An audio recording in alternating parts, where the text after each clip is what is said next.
ಬೆಂಗಳೂರು ಬಳಿ ಭಾರತದ ಮೊದಲ ಎಐ ಸಿಟಿ. 9,000 ಎಕರೆ ನಗರದಲ್ಲಿ ಏನೆಲ್ಲ ಇರಲಿದೆ? ನಮಸ್ಕಾರ ಸ್ನೇಹಿತರೆ. ಬೆಂಗಳೂರಿನ ಸಂಚಾರ ದಟ್ಟಣೆ, ಜನಸಂದಣಿ ಯಾರಿಗೆ ತಾನೇ ಗೊತ್ತಿಲ್ಲ. ಸಿಲಿಕಾನ್ ಸಿಟಿಯಾಗಿ ಬೆಳೆಯುತ್ತಿದ್ದರೂ ಈ ಮಹಾನಗರಿ ಮೇಲಿನ ಒತ್ತಡ ದಿನದಿಂದ ದಿನಕ್ಕೆ ಹೆಚ್ಚಾಗುತ್ತಿದೆ. ಈ ಸಮಸ್ಯೆಗೆ ಒಂದು ಕ್ರಾಂತಿಕಾರಿ ಪರಿಹಾರ ಬೇಕಿದೆ ಅಲ್ಲವೇ? ನೀವು ಇದೇ ಮೊದಲ ಬಾರಿಗೆ ನಮ್ಮ ಚಾನೆಲ್ ನೋಡುತ್ತಿದ್ದರೆ ದಯವಿಟ್ಟು ನಮ್ಮ ಚಾನೆಲ್ ಸಬ್ಸ್ಕ್ರೈಬ್ ಮಾಡಿಕೊಳ್ಳಿ. ಈ ವಿಡಿಯೋವನ್ನು ಪೂರ್ತಿಯಾಗಿ ನೋಡಿ. ಈ ವಿಡಿಯೋದಲ್ಲಿ ಭಾರತದ ಇತಿಹಾಸದಲ್ಲಿ ಮೊದಲ ಬಾರಿಗೆ ನಿರ್ಮಾಣವಾಗಲಿರುವ ಎಐ ಸಿಟಿ ಬಗ್ಗೆ ಸಂಪೂರ್ಣ ಮಾಹಿತಿ ನೀಡಲಿದ್ದೇವೆ.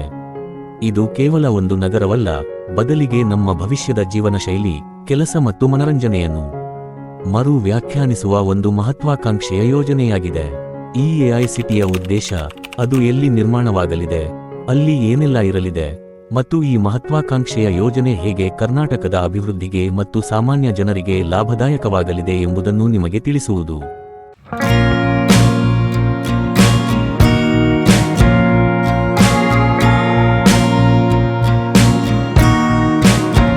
ಇದು ನಿಮ್ಮ ಜೀವನದ ಗುಣಮಟ್ಟವನ್ನು ಹೇಗೆ ಸುಧಾರಿಸುತ್ತದೆ ಎಂದು ತಿಳಿದುಕೊಳ್ಳಲು ಸಿದ್ಧರಾಗಿ.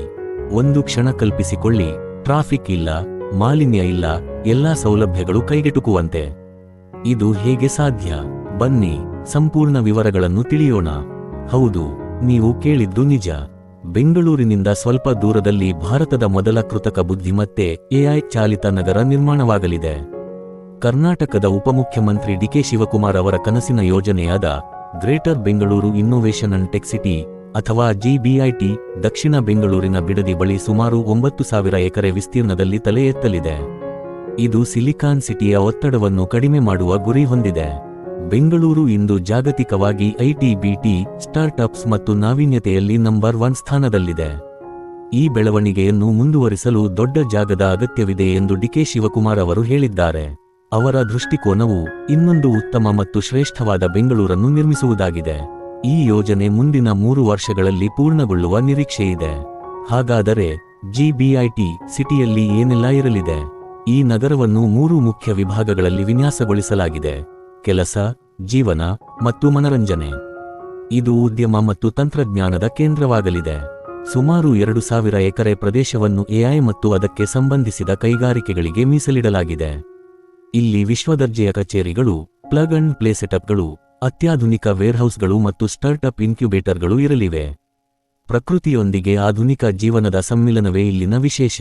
ವಾಕ್ ಟು ವರ್ಕ್ ಪರಿಕಲ್ಪನೆಯಲ್ಲಿ ಸಮುದಾಯಗಳನ್ನು ನಿರ್ಮಿಸಲಾಗುವುದು. 17ಕ್ಕೂ ಹೆಚ್ಚು ಕೆರೆಗಳು, 1,080 ಎಕರೆಗಳಷ್ಟು ಉದ್ಯಾನವನಗಳು ಮತ್ತು ತೆರೆದ ಸ್ಥಳಗಳು ಈ ನಗರದ ಭಾಗವಾಗಲಿವೆ.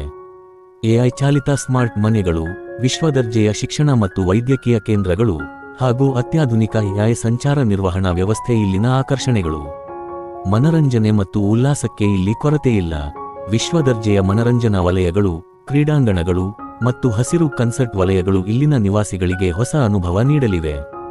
ಈ GBIT ಸಿಟಿ ಬೆಂಗಳೂರಿನಿಂದ ಕೇವಲ 30 ಕಿಲೋಮೀಟರ್ ದೂರದಲ್ಲಿದ್ದು, ರಾಷ್ಟ್ರೀಯ ಹೆದ್ದಾರಿಗಳಿಗೆ ಅತ್ಯುತ್ತಮ ಸಂಪರ್ಕವನ್ನು ಹೊಂದಿದೆ.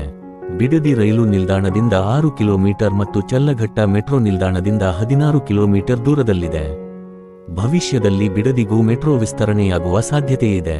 70 ಮೀಟರ್ ಅಗಲದ ರಸ್ತೆಗಳು, ರಿಂಗ್ ರಸ್ತೆಗಳು ಮತ್ತು ಎಕ್ಸ್ಪ್ರೆಸ್ವೇ ಲಿಂಕ್ಗಳ ಮೂಲಕ ಶೂನ್ಯ ಸಂಚಾರ ದಟ್ಟಣೆ ಕನಸನ್ನು ಇಲ್ಲಿ ನನಸಾಗಿಸಲಾಗುವುದು.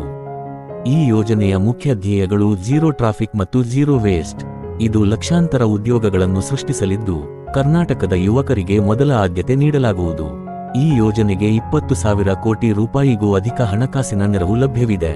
ಅತಿ ಮುಖ್ಯವಾಗಿ, ಈ ಯೋಜನೆಯಲ್ಲಿ ರೈತರನ್ನು ಕೂಡ ಪಾಲುದಾರರನ್ನಾಗಿ ಮಾಡಿಕೊಳ್ಳಲಾಗಿದೆ. ಭೂಮಾಲೀಕರಿಗೆ ಪಾರದರ್ಶಕ ಮತ್ತು ರೈತಸ್ನೇಹಿ ಪರಿಹಾರ ನೀಡಲಾಗುವುದು.